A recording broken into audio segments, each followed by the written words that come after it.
Stocks in the Asia-Pacific traded mostly higher early as investors digest the Bank of Japan's summary of opinions and look ahead to the US midterm elections.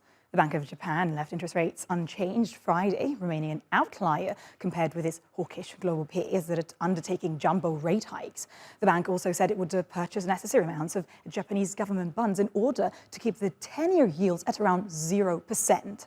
European markets are also heading for a mixed open ahead of midterm elections, which will determine which party will control Congress and could affect the direction of future spending. For more on this now, let's go to Danni Hewson, AJ Bell financial analyst. Danni, many thanks for being with us this morning.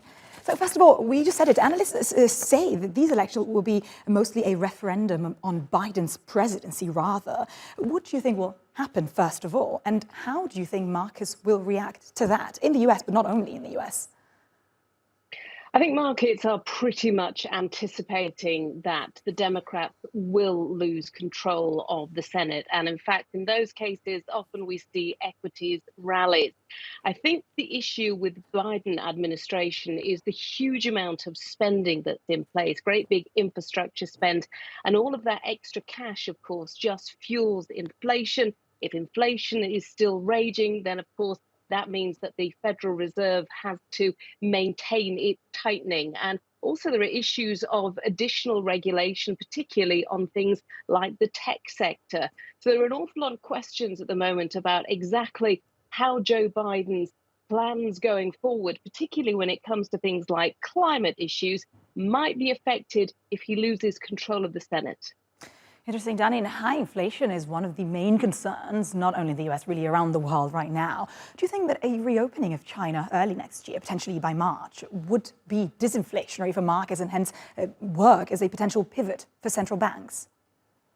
I think at the moment it's absolutely impossible to know which way it will go. In fact, there are an awful lot of analysts who expect that rather than it being disinflationary, it will actually pour gasoline on the inflation fire, as of course China then starts to require more energy and its population starts to consume more goods and increases demand. Of course, it is expected that it will relax some of the supply issues that we've been seeing. And of course, an end to a zero COVID policy would mean that companies like Apple then wouldn't have a situation where their iPhones were not able to get to market.